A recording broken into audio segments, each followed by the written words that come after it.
मेरे साथ बोलिए, भारत माता की। अरे यार, दिसपुर वालों की आवाज को क्या हो गया है?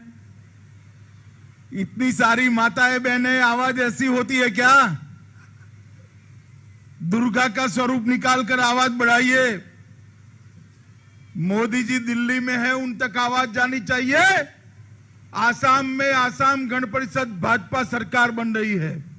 मेरे साथ दोनों हाथ उठाइए, सभी लोग उठाए, विजय के संकल्प की मुट्ठी भींचिए और प्रचंड आवाज से बोलिए, भारत माता की, भारत माता की, भारत माता की। दिसपुर में हमारे प्रत्याशी अतुल बोरा जी को जीतने की अपील करने के लिए, मगर मैं यहां आया आज सुबह, मैं टीवी सर्व कर रहा था। यहां पर आजकल कांग्रेस के नेता राहुल बाबा भी पर्यटन पर आए हुए हैं और वो कहते हैं कि आसाम की पहचान एक काला पहाड़ बदरुद्दीन अजमल है। मुझे बताओ भाइयों बहनों, बदरुद्दीन अजमल आसाम की पहचान हो सकता है क्या? अरे जोर से बोलिए, हो सकता है क्या? और जोर से बोलिए, हो सकता है क्या? ये आसाम की पहचान मां कामाख्या का मंदिर हो सकता है। ये आसाम की पहचान श्रीमंत शंकर देव और माधव देव हो सकते हैं। ये आसाम की पहचान सराय घाट की घाटी में मुगलों के दांत खट्टे करने वाले लचित बरफुगन हो सकते हैं। इस आसाम की पहचान राजा पृथ्वी हो सकते हैं, जिसने बख्तियार खिलजी को यहां से उल्टे पैर दिल्ली वापस भेजने का काम किया था। वो आसाम की पहचान हो सकता है। आसाम की पहचान काजीरंगा का जंगल और हमारा प्रिय प्राणी गेंडा हो सकता है। ये राहुल बाबा कहते हैं बदरुद्दीन अजमल को आसाम की पहचान कहते हैं। अरे राहुल बाबा, आप उल्टे से सीधा हो जाओ। बदरुद्दीन अहमद को आसाम की पहचान बनाने के लिए जब तक भारतीय जनता पार्टी है, बदरुद्दीन आसाम की पहचान नहीं बन सकता। 5 साल पहले मैं पार्टी का अध्यक्ष था, आसाम की जनता के बीच में आया था। मैंने कहा था, एक मौका भारतीय जनता पार्टी और आसाम गण परिषद को दीजिए, पूर्ण बहुमत की सरकार दीजिए, हम आसाम को आंदोलन मुक्त बनाएंगे। मित्रों, मुझे बताओ, 5 साल में कोई आंदोलन हुआ है क्या? जोर से बोलो, मुझे सुनाई नहीं पड़ता है। हुआ है क्या? कांग्रेस के शासन में सैकड़ों युवाओं को, आसाम के युवाओं की छाती में गोलियां डाल दी गई थी। 1983 में मैं भी यहां आया था, विद्यार्थी परिषद के कार्यकर्ता के नाते हम नारा लगाते थे, असम की गलियां सुनी है, इंदिरा गांधी खूनी है। ये नारे हम लगाते थे। वो कभी भी आसाम को आंदोलन मुक्त नहीं बनाएंगे। उनका काम है अंदर अंदर लड़ाई लगाना, झगड़ा लगाना। कभी करेंगे आसामी और बंगाली के बीच में झगड़ा लगाना, अपर आसाम और लोअर आसाम के बीच में झगड़ा लगाना, बोडो और नॉन बोडो के बीच में झगड़ा लगाना, ट्राइब और नॉन ट्राइब के बीच में झगड़ा लगाना। ये झगड़ा लगाना, ये राहुल बाबा की पार्टी की पहचान है मित्रों, पहचान है। और आज तक आसाम के अंदर जो विकास नहीं हुआ, इसका कोई एक कारण है कि राहुल बाबा की पार्टी ने कराए हुए झगड़े हैं। 5 साल से आसाम आंदोलन मुक्त हो गया है। इसका कारण है हमारे नेता देश के प्रधानमंत्री मोदी जी कहते हैं सबका साथ, सबका विकास और सबका विश्वास। मित्रों, आसाम को शांति चाहिए। हमने कहा था आंदोलन मुक्त बनाएंगे, हमने बना दिया। हमने कहा था आसाम को आतंकवाद से मुक्त बनाएंगे। माताओं, भाइयों, बहनों, विगत वर्षों में 5000 से ज्यादा लोग आतंकवाद की भेंट चढ़ गए। दिग्भ्रमित युवा भी मरा, पुलिस भी मरी और आसाम की जनता भी मरी। जहां आतंकवाद हो वहां विकास हो सकता है? भाई बताओ, जरा जोर से बोलो, हो सकता है? ये 5 साल के अंदर 2000 से ज्यादा लोगों को शरण में लाने का काम नरेंद्र मोदी सरकार ने किया है और आसाम को आतंकवाद मुक्त बनाने का काम ये भारतीय जनता पार्टी की सरकार ने किया है। बोडोलैंड का समझौता कर एक चिरकालीन शांति की शुरुआत, विकास के युग की शुरुआत भारतीय जनता पार्टी ने करी। हमने कहा था आसाम को घुसपैठिया मुक्त बनाएंगे। मुझे बताओ माताओं, भाइयों, बहनों, युवाएं खड़े हैं, आसाम में घुसपैठ रुकनी चाहिए या नहीं रुकनी चाहिए? जोर से बोलो, रुकनी चाहिए या नहीं रुकनी चाहिए? ये घुसपैठ के रहते आसाम की संस्कृति कभी बच नहीं सकती, आसाम की भाषा नहीं बच सकती, आसाम का साहित्य नहीं बच सकता, आसाम का संगीत नहीं बच सकता। ये युवाओं के रोजगार घुसपैठिए छीन कर ले जाते हैं। गरीबों के पेट का अनाज, चावल, ये घुसपैठिए छीन कर ले जाते हैं। हमने कहा था हम आसाम को घुसपैठिया मुक्त बनाएंगे और हमने घुसपैठ पर नकेल कसी है। अबे राहुल बाबा आ गए हैं, किसके कंधे पर बैठकर आए हैं? ये काला पहाड़ बदरुद्दीन अजमल के कंधे पर बैठकर आए हैं। मुझे बताओ भाइयों, बहनों, माताओं, बदरुद्दीन अजमल जिस सरकार में हो वो सरकार घुसपैठ रोक सकती है क्या? जोर से बोलो, रोक सकती है क्या? रोक सकती है क्या? ये बदरुद्दीन अजमल कहते हैं कांग्रेस की सरकार बनेगी तो चाबी मेरे हाथ में होगी, उनके हाथ में चाबी होगी। अरे दिन में काहे को सपने देखते हो मियां अजमल? काहे सपने देखते हो? आपके हाथ में कोई चाबी आने वाली नहीं है। आसाम की सरकार नरेंद्र मोदी जी के नेतृत्व में बनने वाली है। और ये जो सीमाएं हैं उस पर आपकी नजर है कि कांग्रेस की सरकार बनी तो सीमा के ताले इसकी चाबी से खोलेंगे, मगर सीमा के ताले की चाबी नरेंद्र मोदी जी के पास दिल्ली में है, आपके हाथ में कुछ नहीं आने वाला। मित्रों, एक 5 साल और दे दो हमें। मैं आपको बताता हूं, इंसान छोड़ो, परिंदा भी आसाम में पैर न मार पाए, इस तरह की व्यवस्था ये भारतीय जनता पार्टी की सरकार है। हमने 10 साल भ्रष्टाचार मुक्त शासन दिया है। सर्बानंद सोनोवाल और हेमंत बिस्वा शर्मा ने एक पारदर्शी सरकार चलाई है। आज हमारे विरोधी भी हम पर भ्रष्टाचार का आरोप नहीं लगा सकते हैं। मित्रों, ये भ्रष्टाचार मुक्त सरकार देने का काम भारतीय जनता पार्टी ने दिया है। और मित्रों, मैं आज आपको वादा कर कर जाता हूं, हमारे अतुल बोरा को विजयी बनाकर भेज दो, हम बाढ़ मुक्त आसाम भी बनाने का काम करेंगे।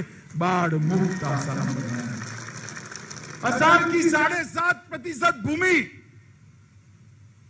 हर बारिश में ब्रह्मपुत्र घसीट कर ले जाती। ऐसा ही चला तो आसाम के अंदर भूमि खत्म हो जाएगी। मोदी जी ने तय किया है, सैटेलाइट से सर्वे कराए हैं, ब्रह्मपुत्र के आसपास कहां कहां सरोवर और तालाब बन सकते हैं, वहां सरोवर और तालाब बनाकर ब्रह्मपुत्र और बाकी नदियों का जल इसके अंदर डालकर बड़े पर्यटन स्थान भी बनेंगे और किसानों के लिए सिंचाई की व्यवस्था भी करने का काम ये भारतीय जनता पार्टी की सरकार करेगी। मित्रों, हमने आसाम के विकास के लिए ढेर सारे काम करे। हमने प्रधानमंत्री जी ने ब्रह्मपुत्र के पार बोगीबील और भूपेन हजारिका सेतु जैसे 6 ब्रिज बनाने का काम किया है। ब्रह्मपुत्र पर एक और ब्रिज की आधारशिला रखी है जो गुवाहाटी को उत्तरी आसाम के साथ जोड़ेगी और 2608 करोड़ की लागत इसके साथ होगी, जिससे इसका अंतर 1 घंटे से कम हो जाएगा। गुवाहाटी और उत्तरी गुवाहाटी को जोड़ने वाला यात्री रोपवे भी बनाया गया है। 420 करोड़ रुपए की लागत से मालीगांव और कामाख्या द्वार को जोड़ने वाला गुवाहाटी में सबसे बड़ा फ्लाईओवर बनाने का काम भारतीय जनता पार्टी की सरकार ने किया है। और एक 5 साल के अंदर आसाम के अंदर 20,000 किलोमीटर का सड़कों का जाला बुनने का काम हमने किया है। भारतमाला योजना के तहत 2190 किलोमीटर की और सड़क बनाने का काम किया है। मित्रों, मुझे एक बार बताइए, मोदी जी आत्मनिर्भर आसाम बनाना चाहते हैं। क्या बनाना चाहते हैं? आत्मनिर्भर आसाम, जिसे आसाम के युवाओं को नौकरी लेने के लिए देश भर में कहीं जाना न पड़े। आत्मनिर्भर आसाम बनाना चाहिए, नहीं बनाना चाहिए? जोर से बोलिए, बनाना चाहिए, नहीं बनाना चाहिए? और राहुल बाबा मौलाना निर्भर आसाम बनाना चाहते हैं जो अजमल के भरोसे हो। मित्रों, आपको तय करना है कि आत्मनिर्भर भारत बनाना है या मौलाना निर्भर भारत बनाना है। वो आसाम की जनता को तय करना है। मुझे भरोसा है कि हम आत्मनिर्भर आसाम के रास्ते पर जाएंगे। आसाम में जो बांबू होता है वो पूरे देश के कागज की आपूर्ति करने के लिए पर्याप्त। हम यहां पर कागज की एक मिल बंद पड़ी है, उसको हम चालू करेंगे और भी कई मिल लगाकर देश भर में कागज भेजने का काम करेंगे। हम आसाम का फर्टिलाइजर का जो कारखाना बन पड़ा है वो भी 1 साल के अंदर चालू कर भारत सरकार के सहयोग से यहां रोजगारी देंगे। 98 टाउनशिप को स्मार्ट सिटी की दर्ज पर विकास किया जाएगा। 2 लाख युवाओं ताली बजाना, 2 लाख युवाओं को सरकारी और 8 लाख युवाओं को गैर सरकारी नौकरी देने का काम ये भारतीय जनता पार्टी। जो बच्ची पढ़ते कॉलेज तक पहुंचती है, उसको आने जाने में दिक्कत आती है। हमने तय किया है कि जो बच्ची कॉलेज तक पहुंचेगी उसको आसाम सरकार मुफ्त में एक स्कूटी देने का काम करेगी, जैसी मेरी बच्चियां पढ़ पाए। माताएं, आप भी ताली बजाइए। वो स्कूटी पर तो कॉलेज तो जाएगी, आपको भी सब्जी और मच्छी लेने के लिए पीछे बिठाकर बाजार में ले जाएगी। मित्रों, ये भारतीय जनता पार्टी विकास में विश्वास रखने वाली है। मित्रों, हम गुवाहाटी को साउथ ईस्ट एशिया की स्टार्टअप कैपिटल बनाना चाहते हैं, जिससे आसाम के युवा इस मंच पर, इस प्लेटफॉर्म पर खड़ा रहकर विश्व भर के युवाओं के साथ स्पर्धा कर विश्व भर का धन हमारे आसाम के अंदर लाए। 1 डिस्ट्रिक्ट 1 प्रोडक्ट को भी हम लागू करेंगे। हर गांव में बैंकिंग सुविधाएं मुहैया की जाएगी और आसाम खेलों का हब बनेगा। 2038 में एशियाई खेलों की मेजबानी करने का काम गुवाहाटी करेगा। मित्रों, गुवाहाटी करेगा। हिंदुस्तान और ये सारा हमारे घोषणा पत्र में और भी चीजें हैं। और राहुल बाबा का घोषणा पत्र क्या है? बदरुद्दीन अजमल को कंधे पे बिठाकर बॉर्डर के ताले खोलकर घुसपैठ कराना उनका घोषणा पत्र है। मुझे बताइए, मोदी जी के नेतृत्व में आत्मनिर्भर आसाम बनाना चाहिए या नहीं बनाना चाहिए? जोर से बोलो भाई। मोदी जी ने सिर्फ अकेले एक बजट के अंदर 53,000 करोड़ 53,000 करोड़, मेरे साथ बोलिए कितना? जोर से बोलो कितना? 53,000 करोड़ रुपए का रोड बनाने का काम इसी बजट में आप लोगों के लिए अप्रूव कर दिया है। मित्रों, इसके साथ साथ ब्रह्मपुत्र नदी पर 6 पुल बनाए, तेल क्षेत्रों के विकास के लिए 46,000 करोड़ दिए, गुवाहाटी का हवाई अड्डा नया बन रहा है, जोरहाट में नेशनल इंस्टीट्यूट ऑफ डिजाइन बन रहा है, टीहू में फूड पार्क बन रहा है, जोगीदोपा में मल्टी मॉडल लॉजिस्टिक पार्क बन रहा है, गोगामुख में भारतीय कृषि अनुसंधान केंद्र बन रहा है। हमने शिव सागर में प्रधानमंत्री जी ने 1 लाख आसाम के गरीब लोगों को जमीन का पट्टा देकर उनको भूमि का मालिक बनाने का काम किया है। गैस की रॉयल्टी का 8,000 करोड़ रुपया दिया है। मित्रों, ये जो नामगर है वो आसाम की पहचान है। श्रीमंत शंकरदेव और माधव देव का संदेश, आसाम का संगीत, आसाम का कीर्तन, आसाम का साहित्य इन नामगर के माध्यम से पूरे दुनिया में पहुंचता है। हमने तय किया है कि हम हर नामगर को 2.5 लाख रुपया देकर उसको मजबूत करने का काम ये भारतीय जनता पार्टी की सरकार करेगी। मित्रों, नामगर का जितना भी जमीन घुसपैठियों ने कब्जाया है वो सारे जमीन को हम 2022 तक खाली कराकर घुसपैठियों को निकालने का काम ये भारतीय जनता पार्टी की सरकार करेगी।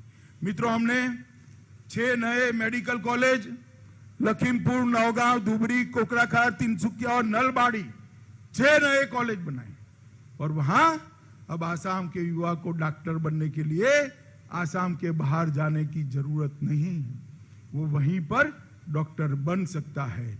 और टाटा ग्रुप के साथ मिलकर एक कैंसर का अस्पताल भी बनाया है गुवाहाटी में। अगर भगवान न करे किसी को कैंसर हो जाए तो दिल्ली या कलकत्ता जाने की जरूरत नहीं है, वो यहीं पर अपना इलाज करा सकता है।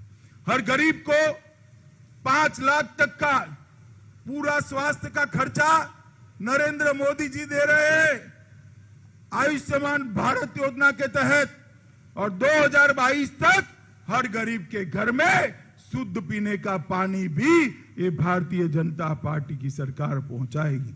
मित्रों, मैं इतना ही कहने आया हूं, आसाम का उज्जवल भविष्य आपके हाथ में। माताएं बहनें यहां पर बैठी हैं, मुझे बताइए, मटकी लेते हो, मटकी होती है ना पानी की, जरा बोलो जरा, होती है ना? लेते हैं तो उसको टकोरा लगाते हो ना, पक्की है या कच्ची, लगाते हो या नहीं लगाते हो? चेक करते हो ना? अब 100 रुपये की मटकी लेने के लिए 5 बार टकोरा लगाते हो। आसाम की सरकार बनाते वक्त, बटन दबाते वक्त सही है या नहीं वो देख लेना। विकास करने वाले हैं या घुसपैठ करने वाले हैं वो देख लेना, तब जाकर बटन दबाना। मित्रों, मुझे बताइए, यहां पर एनडीए हाथी के निशान के साथ मैदान में है। अतुल बोरा जी आगे आइए। अब हमारे अतुल बोरा यहां के प्रत्याशी है। सभी लोग हाथी के निशान पर बटन दबाओगे क्या? जोर से बोलो, दबाओगे क्या? अतुल बोरा जी को जिताओगे? मोदी जी के हाथ मजबूत करोगे? भाजपा गण परिषद सरकार बनाओगे? तो मेरे साथ दोनों हाथ उठाइए, उठाइए दोनों हाथ, विजय के संकल्प की मुट्ठी बीजिए।